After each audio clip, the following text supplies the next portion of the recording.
السلام علیکم خوږو کتونکو د آیس ډیلرانو خلاف په چارسده کې ځای په ځای ورو اوازونه راوچتېږي. نننی خبر دا دی چې د شب قدر حلیمزی په علاقه کې یو جرګه شوې ده د شاهد خان په اجره کې چې هغه سابقه ناظم هم دی او د هغه تعلق JUI سره دی. د هغه په اجره کې یو جرګه شوې ده د آیس ډیلرانو خلاف او په هغې کې د آیس ډیلران له د یوې هفتې ډیډلاین ورکړی دی چې تاسو په یو هفته کې دننه زموږ د مشرانو کمیټې سره یو ضمانت کې دی او دا ضمانت ورکې چې موږ به دا کاروبار پریدو ګني که تاسو پرې نه ښودو او چا ضمانت په یو هفته کې ورنکړو نو یو هفتې پس یعنې د هفتې په ورځ باندې په دې ورځ باندې به بیا زموږ یو غونډه کېږي او هغه خلک څوک چې آیس خرڅوي هغه که په دلته په چارسده یا په شب قدر کې خرڅوي او که بهر ملک ته هغه لېږي د هغې باندې به جرمانې هم لګي د قام د اړخه به جرمانه هم لګي او بل دا چې هغې سره به غم ښادي مړې جمدې هر یو څیز یعنې سوشل بایکاټ به د هغې کېږي. دا یو ډېره ښه فیصله ده. هغه شاهد خان دغه جرګې ته خطاب کو هغه دا یو الزام هم ولګو چې د چارسدې کې خصوصا د شب قدر مندړي او د تنګي د تاڼو هغه نوم واغشته چې دا تاڼې د آیس ډیلرانو باندې خرڅېږي او باقاعده دوی ته بتی ورکړي کېږي د هفتې په ورځ یا روزانه یا هفتواري یا ماهانه دوی ته پیسې ورکوي. هغه ته ووایي چې یاره ادارې بشمول پولیس مکمل طور په دې کې ناکامه شوي دي. هغه دا الزام ولګو که پولیس صحیح کاروي کوي نو دا خلک چې کم دی هغه به دا جرم یا دغه چې کم دی د آیس کاروبار چې هغه به نه کوي. خوږو کتونکو دا کم دغلته چې دا اجلاس شوی دی او د دې حوالې سره موږ وګورو دا یو غیر معمولی اجلاس دی. کله چې د یو جرم خلاف خلک روچت شي او اوازونه راپورته شي نو هغې ته د کم متعلقه ادارې دي چې هغه هم هغې ته د هغوی پام شي. هغه دا الزام هم لګولی دی چې یاره صرف پولیس نه نور هم داسې ادارې شته چې هغه په دې آیس ډیلران سره میلو دي او که هغه د دوی خلاف کاروي هم کي نو ډېر لوی لوی رشوتونه ترې اخلي او بیا هغې راپرېږدي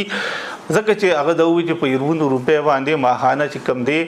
دلته چارسدې ته د آیسو پیسې راځي ځکه دا او دا خلک ډېر زیات مالدار دي که دې نه لږې پیسې یې که په کروړونو پیسې تیلي دي پې څه پروا نشته.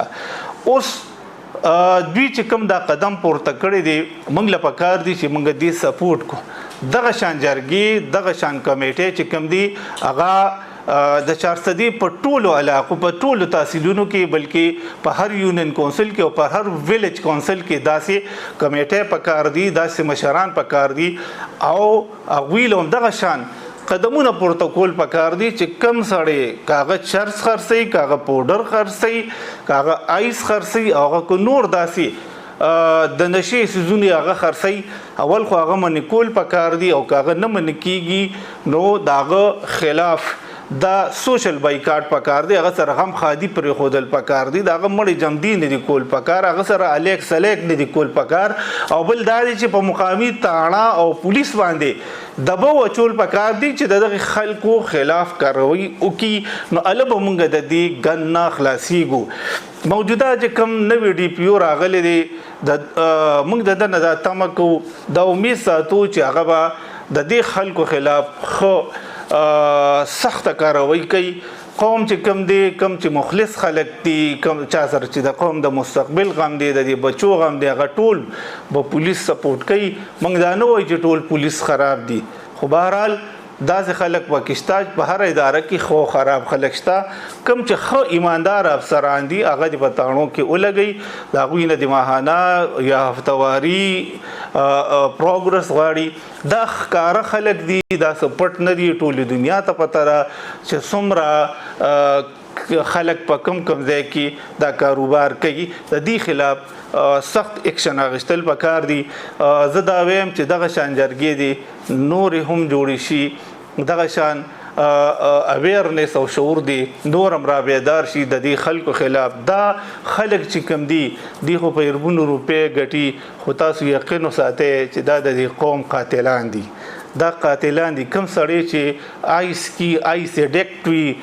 د هغه نه به ته څه تمه کې هغه نه په پلار لکۍ نه په مور نه په خور لکۍ ډس پې کوي هر قسمه برایي هغه کوي د خپلو ایس دپاره هغه هر قسم نور کرایمز کوي دې سره معاشره غونډه تباه و برباد ده که زه او ته موږ د دې غم ونه کړو موږ د دې خلاف اواز اوچت نه کړو موږ